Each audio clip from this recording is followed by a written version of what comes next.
This lecture is brought to you by CNCB Academy of Science and Technology. Visit us at cncbacademy.com. This is the fifth part of the series titled Theory and the Techniques in Quantum Computation. This is the fifth lecture, and I'm Devashish Sanyal from the Department of Physics. So let's get started. So what did we do last time? In the last lecture, what we did? So just a brief recap. We used projection operator to calculate mean value. Then, if the spin component along a particular direction is 1, that is how we constructed our theory. That the spin component along a particular direction is 1. Then the magnitude of the spin is √3. And an important thing we discussed, that is, two operators m and n have simultaneous eigensets. Then what's the condition? That this commutator should be 0. The commutator of m with n should be 0. So that is the condition for the two operators m and n for having simultaneous eigensets. So these are the three things we discussed last time. Now we'll proceed further. We go to the next slide. So here what I've written is a single electron is always polarized in space. But what do I mean? So this is my spin eigenset. So let alpha and beta be any two complex numbers. So what I want to say is that sigma is my spin operator. So I sigma x plus j sigma y plus k sigma z, or sigma 1, sigma 2, sigma 3. So this is n cap, this is a unit vector. So this is a spin operator in the n direction. This direction is unknown. So if this is an operator, if this operator acts on this alpha beta is known, then I should get the alpha beta. That is, if I measure the spin in this direction, n cap, then for this particular spin kit, I will get a value 1. So is there a unique n which satisfies this relation? So that is what I am asking. So any spin kit tells you that the spin is in a particular direction, and that direction is n cap. So this is the unknown. So is there a unique n? That is, what is n? N is nx, that is the x component, y component and z component. So can we find nx in terms of alpha beta? Unique one. There should be no ambiguity. So, and there is ny in terms of alpha beta and nz in terms of alpha beta. Can we find from this condition? Answer is yes. We can find a unique value of nx, ny and nz such that this condition is satisfied. It's a unit vector, so n square x plus n square y plus n square z should be 1, and this condition should be satisfied. And we can find a unique unit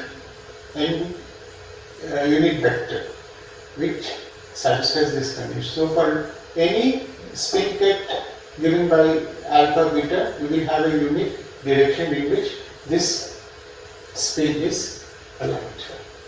So that's an important conclusion. If you want to do the calculation, you do it yourself. This will be interesting. This calculation. It's always good to do calculations on your own. You learn a lot, and that's why I'm doing this series in a rigorous way. I'm showing you the calculations also, because without calculation, physics is meaningless. It just becomes storytelling. So let's go to the next slide. So now we go to a very important concept in quantum physics, particularly in quantum information. This is entanglement. So here we will be talking about two electrons and entanglement. So what is two electrons and entanglement? So how do we get this kind of state? Entanglement is some kind of dependence. Like the two states, the two electrons are entangled. They are not independent of each other. And what Einstein's opinion about this thing was, so Einstein was not a great fan of quantum physics, so he called it spooky action at a distance. Spooky means ghostly. So Einstein called it spooky action at a distance. Why Einstein called it spooky, and what was Einstein's objection, we'll all come to know in today's lecture.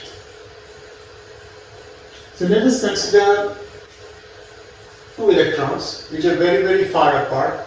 Two electrons which were never close together, they were always very, very far apart. So we will consider two such electrons. So there is no interaction between the two dipoles of so each electron is a dipole moment. So there is no interaction between the two electrons through their dipole moments. Then the spin ket of the electron 1, so there are two electrons, electron 1 and electron 2. The electron 1 spin ket can be written as E1 and then alpha 1 up plus alpha 2 down. These things we already know. And the spin ket for electron 2 can be written as beta 1 up plus beta 2 down. And I am able to write because I am telling that these two electrons are independent. So that's why this has its own spin ket, this has its own spin ket. And so what is the state of the composite system? So if I consider these two electrons, so this electron resides in a two-dimensional state space, and this electron resides in this two-dimensional state space. So this is a four-dimensional space. So the composite system is, this can be written as E1 tensorial product, that is, I can write like this when these two electrons are independent. So E1 cross E2. So if I write E1 cross E2, you can immediately see E1 cross E2. I can write, so what do I get from here? I get, if I do this tensorial product, I get alpha 1 beta 1, alpha 1 beta 1, and then I will have spin up and spin up. This I have written in shorthand form in one text, spin up, spin up. So first one is first electron and the second one is the second electron. So that is the convention. Similarly alpha 1 beta 2 we have, and then we have spin up and spin down. So spin up and spin down. And again we have alpha 2 beta 1, so alpha 2 beta 1, down up, and then alpha 2 beta 2, down. So this is what the composite system looks like. But remember, these two spins are independent, and that's why we have written the spins, this composite system as this cross this. Okay. So fine. So we have a composite system like this. Now we go to the next slide and say, if I say the composite system looks like this, say. So I define a composite system, spin ket consisting of two spins, where I write it that 1 by rho 2. The 1 by rho 2 term is for just normalization, and then I have up down minus down down. If I compare it with the previous example, the previous expression, that is up down and down up. That means this thing is not there, this thing is not there. That means immediately I know alpha 1 beta 1 should be 0 and alpha 2 beta 2 should be 0. Okay? If this is 0, immediately you can see that the one that I have written in the next slide cannot be derived from this expression. Right? This one, you can easily see, this one cannot be derived from the previous expression. That is it derivable from the composite system expression? No, the answer is no. This is an entangled state. That is, the two electrons are not independent. These two electrons are somehow dependent. And we will investigate this state in more details.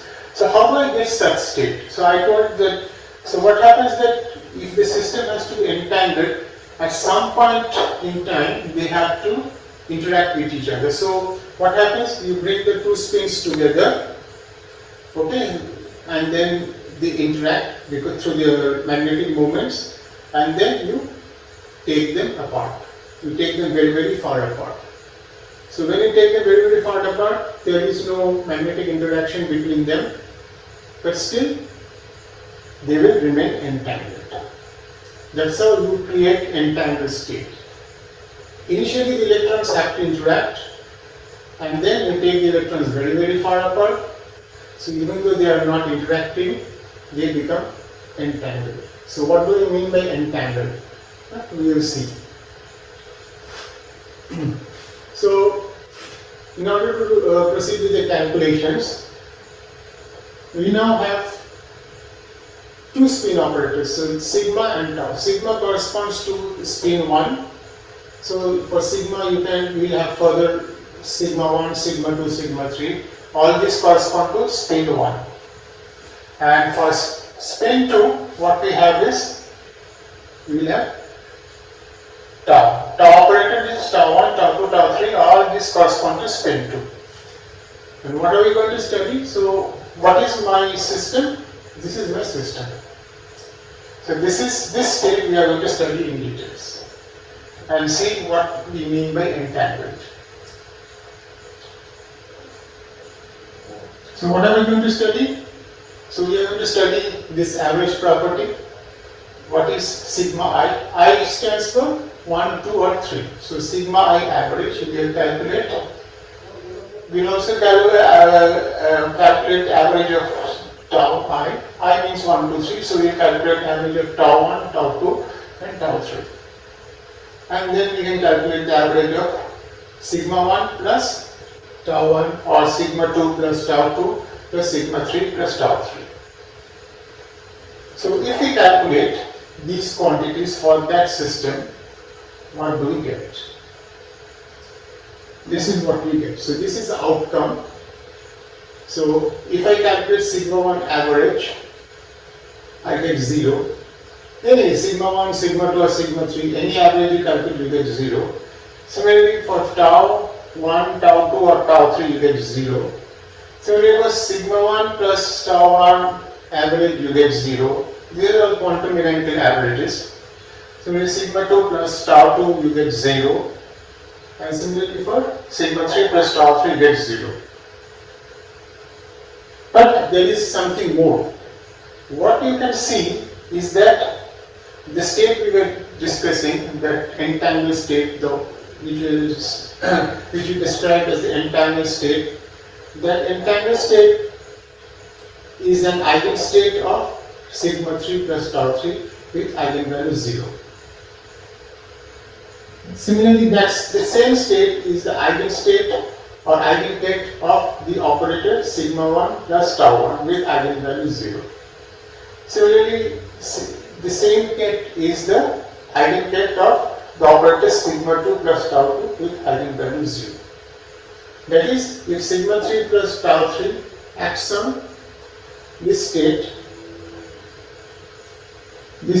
what we get is 0. Okay. Similarly, when sigma 2 plus tau 2 acts on this state, we get 0. Similarly, sigma 3 plus tau 3 acts on this state, we get 0. And what are these? This is the total spin component along the z-axis. This is the total spin component along the x-axis, and this is the total spin component along the y-axis. So immediately you can say that if suppose I am measuring the total spin, I am measuring the spin of the first spin along z direction. So if this thing comes out to be up, then this thing will be down. Immediately I can say that.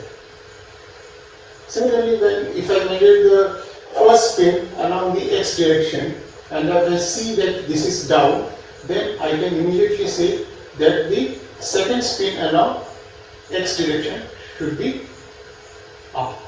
that is, it will have a value plus 1, since this has a value minus 1. Then only you can have 0, isn't it? Similarly, for the state, when you measure the spin along, say, y direction for the first spin, and I get a value plus 1, then immediately it means that if you measure the spin along y for the second spin, you are going to get minus 1. That is with certain, that is a certain result. Because the eigenvalue is 0. That is how we will say that these two electrons are entangled. We will discuss in more details. So first we will see the calculations. So let's see this entanglement. So before we do the calculations, we have to note down a few results here. So these are the standard results. So when sigma 1 operator acts on the up state, you get down state. Sigma 1 operator, we know how it looks like in matrix form, and up state, down state, we know how it looks like in the ket form. So when sigma 1 acts on down state, we get up. And when sigma 2 acts on up state, you get I times down state. And when sigma 2 acts on down state, we get minus I times up state. And sigma 3, you know, when it acts on up state, you get up state with plus 1 factor, and sigma 3, when it acts on down state, you get a minus with the down state, because this plus and minus, they are eigenvalues of sigma 3. This also we have discussed. So now we know this. So these are identities. We know these identities, and now we are going to check few of these results. So just to see how they are done. So let's go to the first one. So you can check this one. So like this one. How do you know this? Just this is my sigma 1 operator, and this is up state. You do the multiplication, you will get 0, 1, which is down state. As simple as that. So likewise, you can finish, you can do all the other calculations, you can do all these things. So now what we are going to do, we are going to calculate this. We calculate sigma 3 average. How do we calculate sigma 3 average? So in order to do that, so sigma 3 average we will calculate. So this is sigma 3 operator, and we know how to calculate average. So sigma 3, this is my state, right? So this is my state, 1 by root 2. This is up, down, minus, down, up. And on the left hand side, it will be the bra version. This is the ket, this is the bra. So it will be up, down, minus, down, up. This is written in the bra form, this is the ket form, and this is my sigma 3. Now if sigma 3 acts on, so sigma 3 acts on this state, on this ket, what do I get? If sigma 3 acts on this ket, what do I get? So sigma 3, remember sigma 3 acts is the spin operator for the first electron. So it will act only on the first one, this one and this one. So when sigma 3 acts on this one, what we get is up. Sigma 3 acts on up to get up, and this one will remain unaffected. And when sigma 3 acts on down, what do we get? We get minus down. So minus minus becomes plus, and we have down, and this one remains unaffected. So what we so when sigma 3 acts on this thing, what we get is this one. And if we do this calculation, so then we have to do the find out the scalar product. So this with this, what do I get? Up with up, down with down. If you remember the normalization condition, this combination will give me 1. What about this combination? This combination will give me 0, because up with down is orthogonal. So it will be 0. Similarly, this with this. So down with up is orthogonal. So it will be 0. And here also is up and down. Here also it will be 0. So it's 0. And another will be this and this. This one will be, so down with down is 1, and up with up is 1. I am using normalization condition of the kets. So this is 1, so this whole thing becomes 1 minus 1, which is 0. So that's why sigma 3 is 0. So you can finish, you can just do the calculation for sigma 1, sigma 2, tau 1, tau 2 in a similar fashion using those identities which are shown in the previous slide. Now, what about this one? So, I have claimed that this is an eigenvalue of sigma 3 plus tau 3 with eigenvalue 0. So, what do I mean? So, when sigma 3 plus tau 3 acts on this spin state of the two electrons, sigma 3 acts on, say, this one. So, up remains up and sigma 3, remember, acts only on the first spin. So, sigma 3 up, down. And when sigma 3 acts on this one, this minus down remains, so minus becomes minus, minus plus, and down remains down. Right? So this is what, and then tau corresponds to the second spin. If considering the second spin, then it will act on this one and this one. So when this acts on this one, so tau 3 means it acts on down, you will get minus down. So that's why this minus sign is there. And then there is this minus. So tau 3 acts on this up, tau 3 acts on up means you get up. And there is minus sign. And I ignored the 1 by root 2 here. So if you do this placing, you can easily see that you get 0. So similarly, when sigma 3 plus tau 3 acts on this ket, you get 0. So you can satisfy yourself by doing the same thing for sigma 1 plus tau 1 and sigma 2 plus tau 2. You will get the same value 0. That's why I have written like this. The eigenstate of sigma 3 plus tau 3 with eigenvalue is eigenstate tau 0. Eigenstate of sigma 1 plus tau 1 with eigenvalue 0. So, and eigenstate of sigma 2 plus tau 2 with eigenvalue 0. Right? So you can just do the calculations. Now we have done the calculations. So what is the conclusion or takeaway? So for that, let's look at this picture. So this is my spin 1. This is my spin 2. So and it is in the state that we had defined before. Right, and it is in the state that we had defined before, and now we have, so with spin 1 there is this person Alice, and with spin 2 there is this person Bob. Okay, and the distance between them is very, very large. So there is no interaction between the spins anymore. No, these magnetic moments are not interacting. And say we consider an experiment. So Alice measures the spin 1 in the z direction. Okay. Alice measures the spin in the z direction and finds that this spin is, the spin along z direction is plus 1. That is up. Immediately she can conclude that the spin there is in the down direction, that is minus 1. That is because we know, because this is an entangled state. So if this is up, then this has to be down. Initially they are in that superposition of entangled state, and as soon as the measurement takes place, this one becomes up and this one becomes down. If this is instantaneous, whatever is happening, there is no time delay supposed to be. And so, without time delay, measurement at this end affects the spin value at this end. So this is what made Einstein very uncomfortable. Einstein called it spooky. How can a measurement at this end immediately affect the spin at this end? Then the question is signal traveling at this?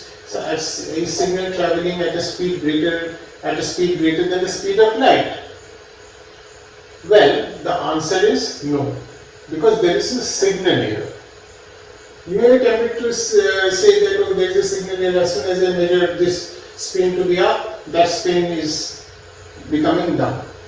But the question is, right, instantaneously this thing is happening. If Alice measures the spin to be up, then this spin becomes down. But there is no signal involved. And why do I say so? So let's consider this experiment. So what happens is, Alice measures the spin at this point, and as she is measuring the spin at this point, she also sends a flash of light towards Bob.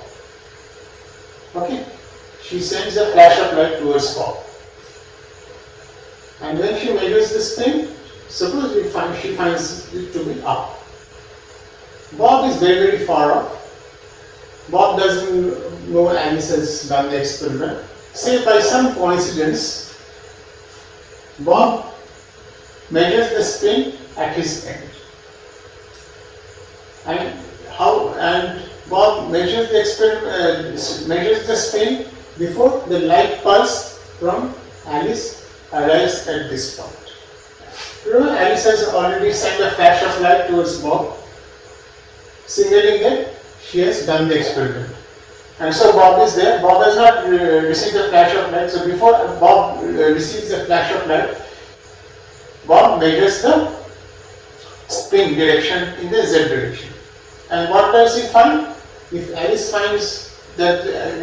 measures the spin in the up direction, Bob measures the spin in the down direction. But now the question is, if Bob measures the spin in the down direction, does Bob know that Alice has done the experiment? Of course not. Because even if Alice didn't do the experiment and Bob would have measured the spin at his end, the spin 2, he may have found out that the spin is in the down direction, because the spin 2 can both be in the, if Bob measures the spin before Alice measures the spin, then Bob could have measured the spin in the up direction or the down direction. Right. So if Bob could have measured that the spin is in a down direction, and when Bob measures the spin after Alice has done the measurement and before the light flash reaches and finds that the spin is down direction, he is completely dark. He just thinks, okay, I've got a down spin, fine. But this experiment does not tell him that Alice has done the experiment. He will only know that Alice has done the experiment if Alice actually calls him up and tells, hello Bob, I have done the experiment, or Alice sends him a text or sends him an email. That is, Alice has to use a classical communication channel to tell Bob that he has done the experiment, or like send a flash of light. Then only Bob will come to know, okay, Alice has done the experiment. But before that, just by measuring the spin at this end, after Alice has done the experiment, Bob will never know that Alice has done the experiment, just by measuring the spin. So that's why there is no violation of any law of physics.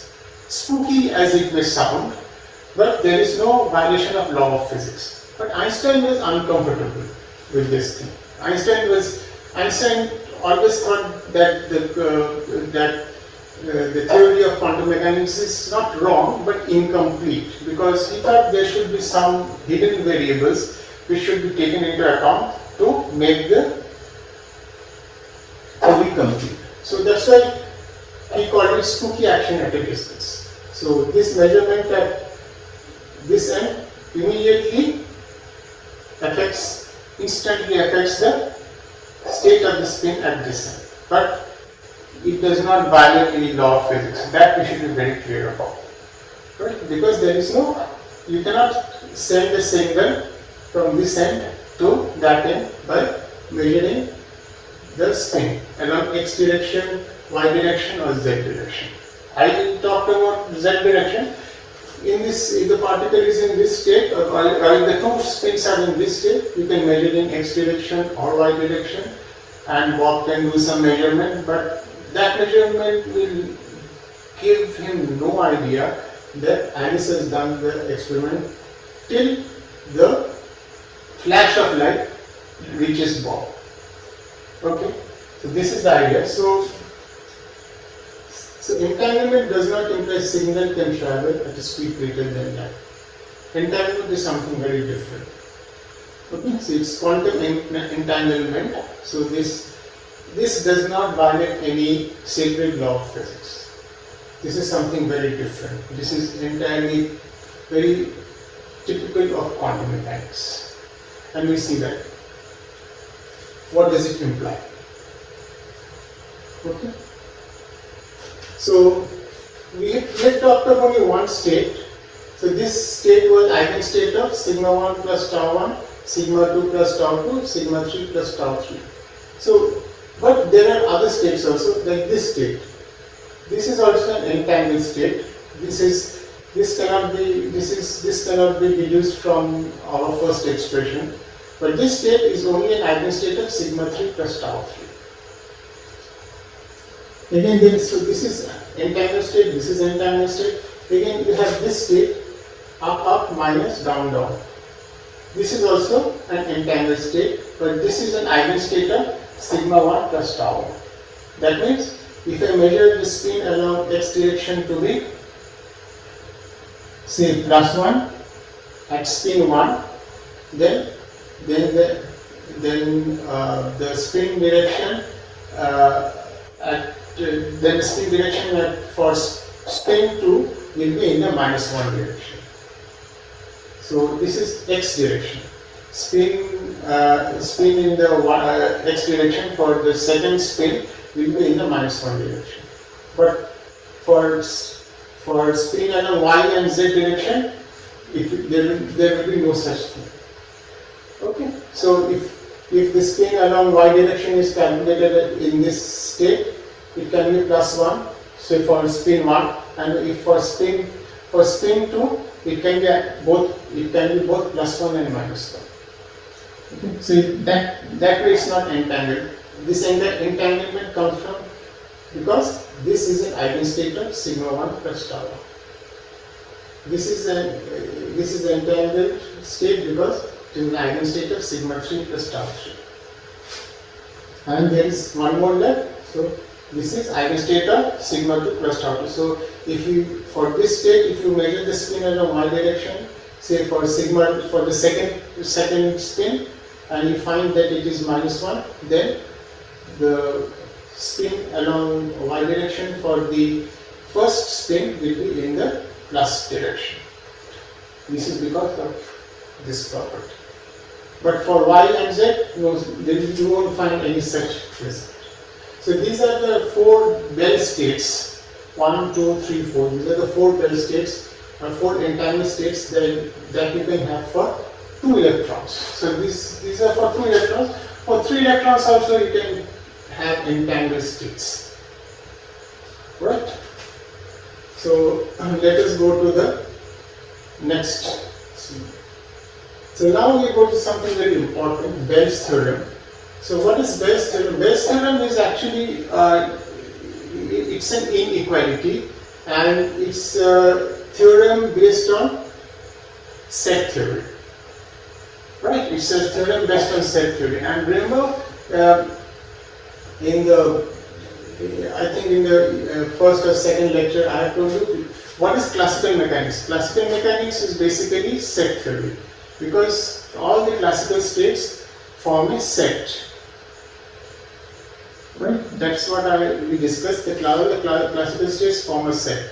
So if this theorem is based on set theory, then all the classical systems satisfy this theory. So this is called Bell's theorem. So what does it even tell us? So you may have heard about Bell's theorem, but what does it even tell us? So let's see what it tells us. So it starts with a set of systems. So you have a set of systems or entities, a collection. And what do we have? So in those systems you can have properties A, B and C. So these are all measurable properties. Those systems have these properties A, B and C. Means they can have. Okay, so these are all something measurable. So you have some real value A, B and C. So what does Bell's theorem tell us? A, B and C, these are all properties which these systems have, may have.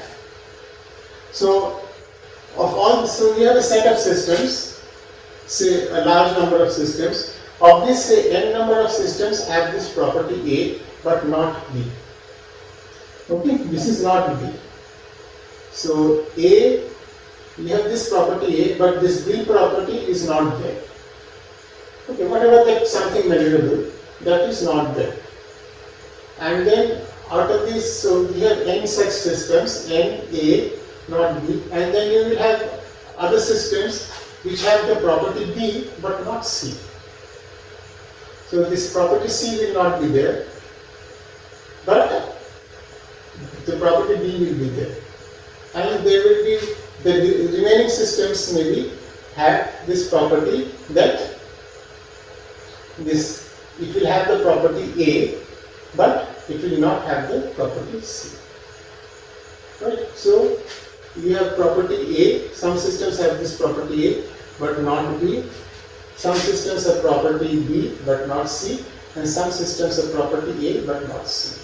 So Bell's theorem tells us that this plus this should always be greater than this. This is the inequality, and this is all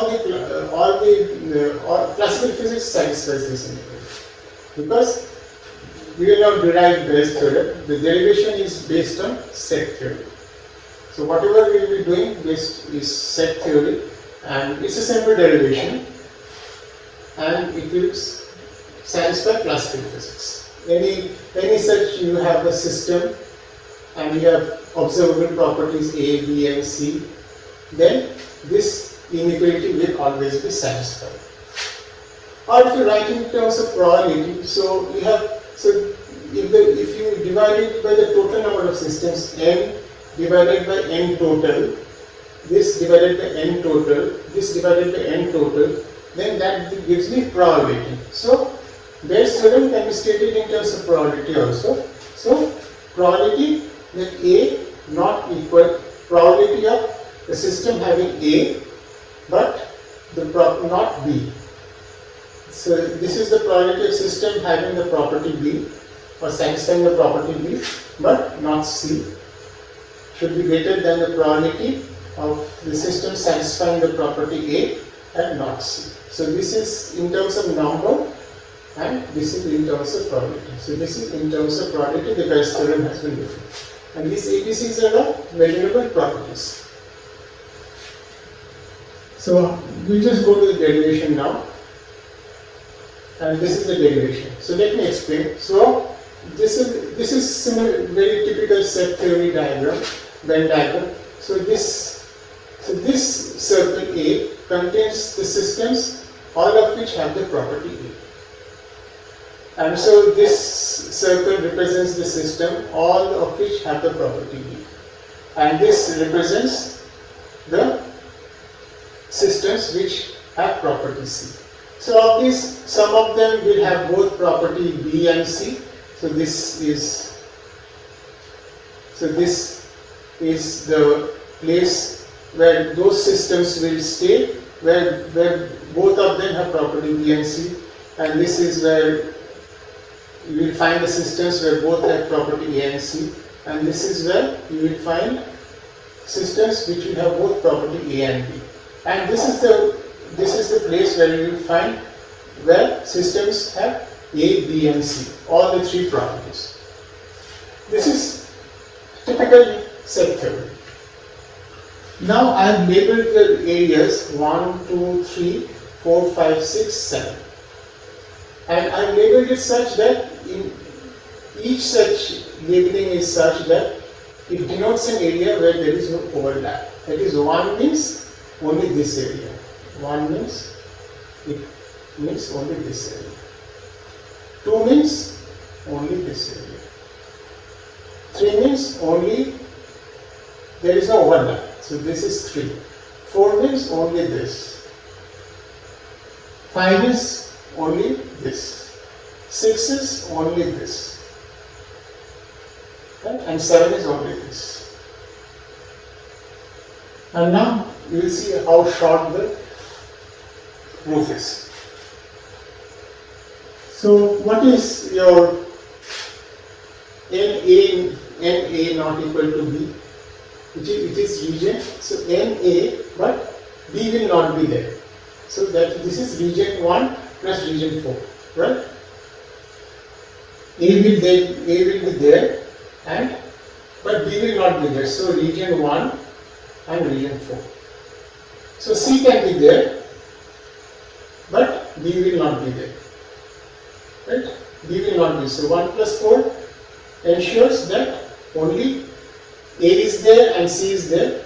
So A has to be there and B is not there. So that is important. So B has been taken out. That means region 1 plus region 4.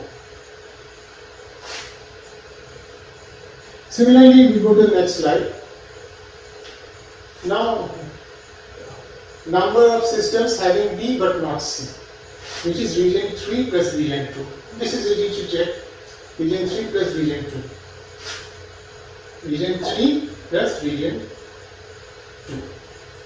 So this is your B and not equal to C.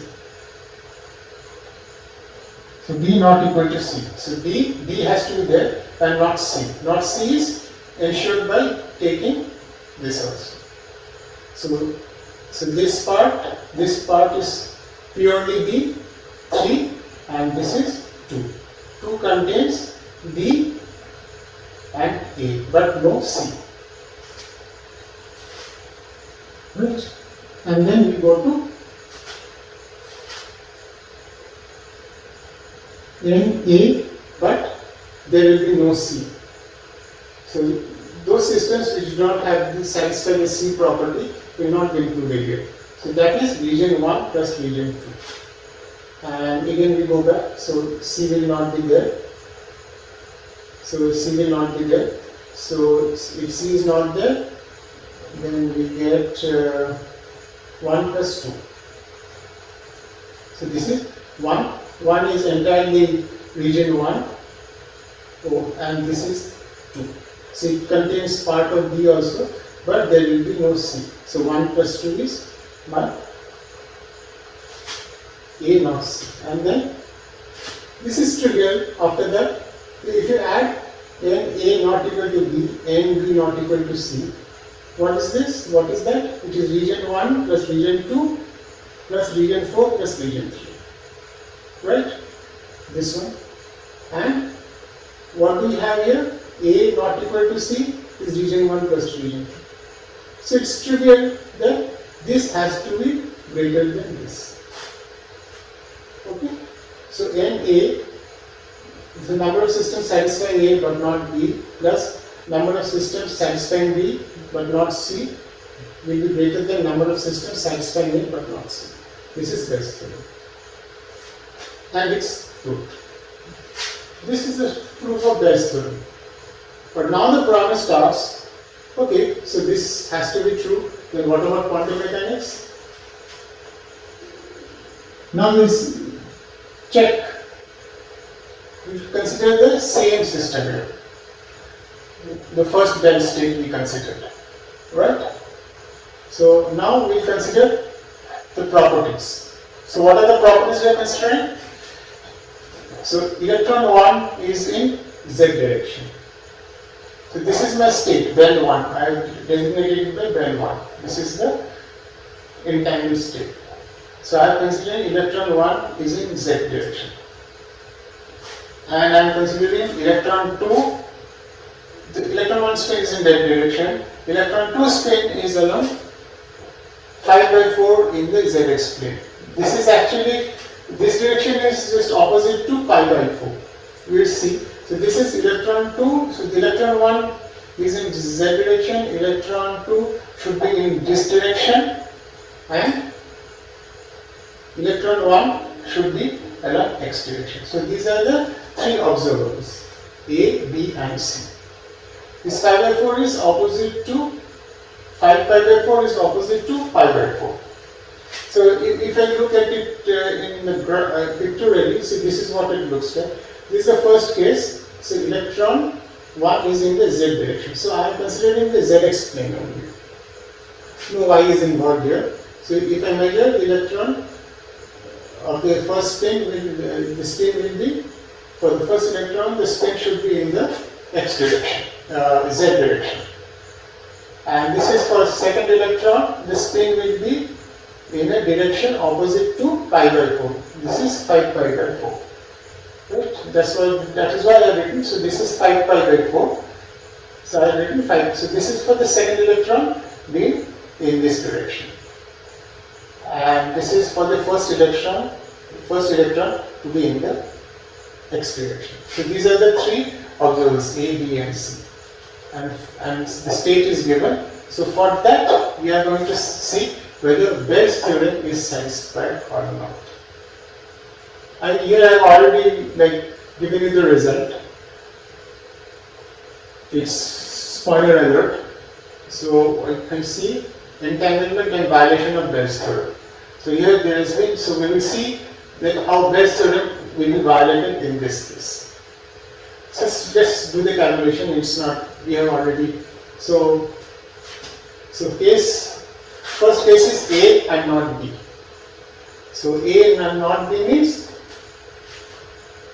spin 1 is in z direction, so this is A, and not B means, so we had spin 2 in the 5 by 4 direction. Not B means you spin this spin. If this spin is not in this direction, spin 2, then it should be in this direction. Right? It cannot be in any other direction. Quantum mechanically, if this is not happening, that means it has to be in this direction. Right? And there cannot be any other direction. Because if it's in any other direction, if you measure in this direction, the spin of the second spin, then you may find that the spin is in this direction.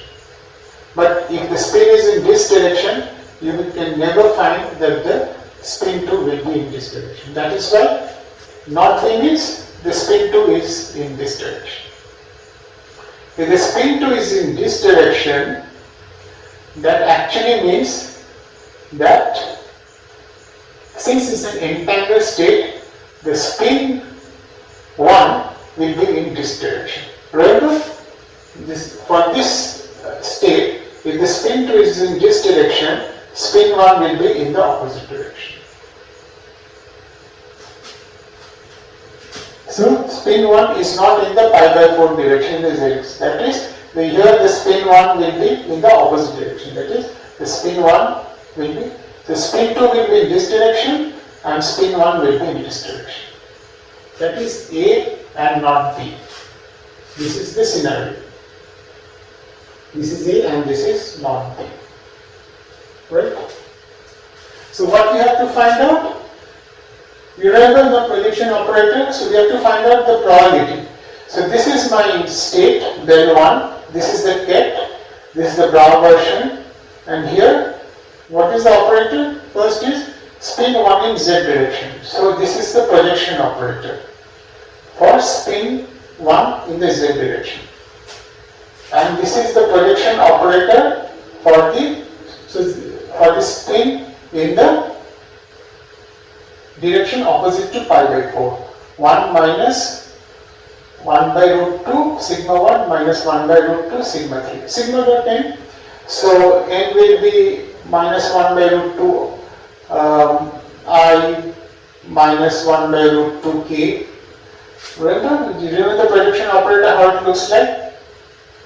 So this is 1 plus sigma 3 by 2 and this is 1 minus sigma 1 root 2 minus sigma 2 root 2 sigma 3 del 1 and then mod square. If you do this calculation, I will do the calculation, del 1 you know, and you just have to, so del 1 you state you know, and you have to use these identities. Which one? Yeah, sorry. You have to use these identities, and it will be not difficult for you to get this result.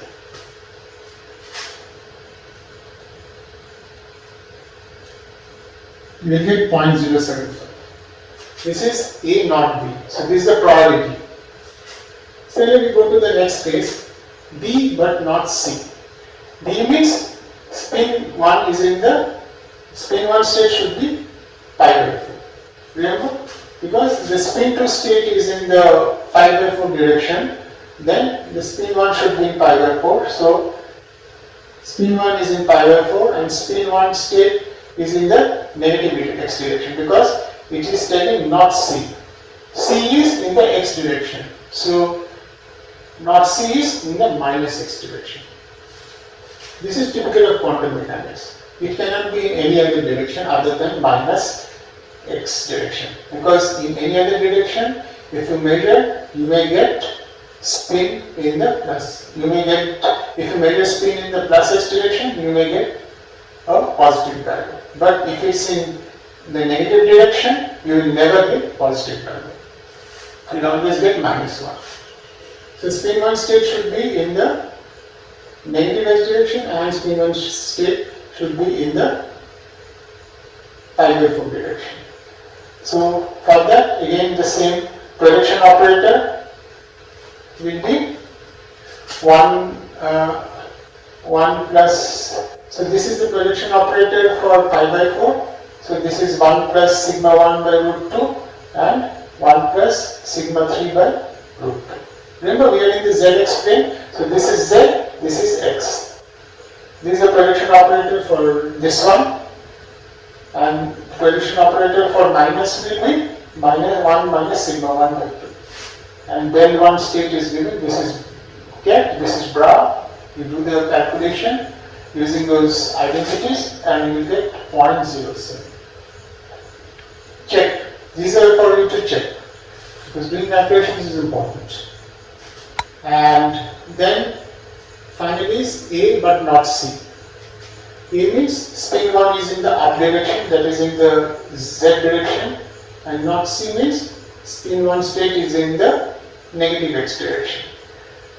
Right? So this kind of things can only happen in quantum mechanics. Remember, in classical mechanics, if something is there in the x direction, in the z direction, how can it be in the x direction also? So anyway, so spin 1 state is in this. So spin 1 is in the up direction, just given by this step, and spin 1 state in the negative direction. So what are the operators? For this, the projection operator will be 1 plus sigma 3 by 2, and for this, the projection operator will be 1 minus sigma 1 by 2 for this one. Okay? And if you do this calculation, you get 0.25. And what you see now, if you add 0.07, so now you have to add this.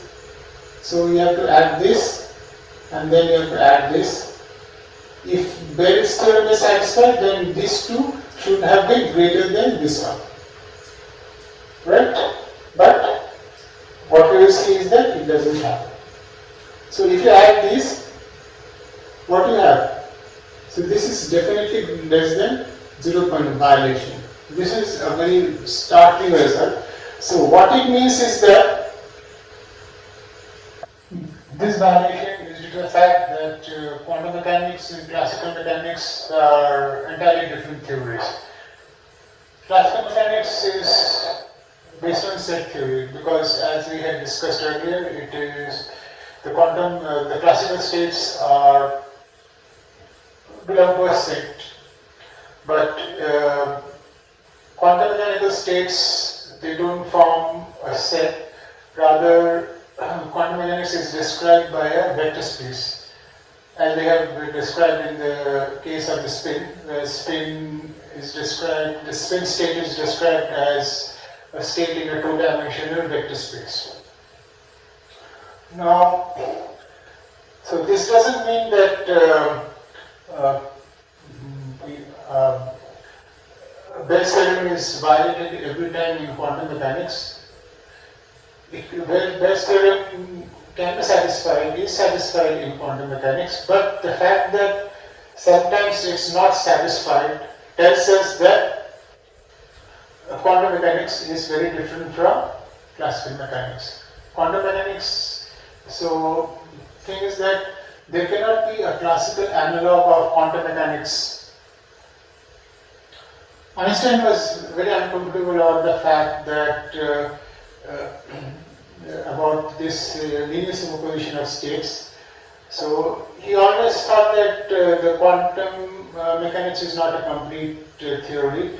Rather, there are some hidden variables, and if these hidden variables are taken into consideration, then you get a clear picture, and that picture will be classical in nature. But Einstein was wrong, as is proven by this Bell's theorem, violation of Bell's theorem. So whatever we have done is theoretical. Now experimentally it has been proven that Bell's theorem is violated in entangled states, and these experiments were done in 1980s, and for that these three scientists, Alan Aspect and John F. Clauser and Anton Zeilinger, were awarded the Nobel Prize in Physics in 2022. And this is the Nobel Committee citation. So the Nobel Prize in Physics 2022 was awarded jointly to Alan Aspect, John F. Clauser and Anton Zeilinger for experiments with entangled photons, establishing the violation of Bell inequalities and pioneering quantum information science. So with this, we'll end today's lecture, and we'll meet soon with the sixth part of the series. Thank you.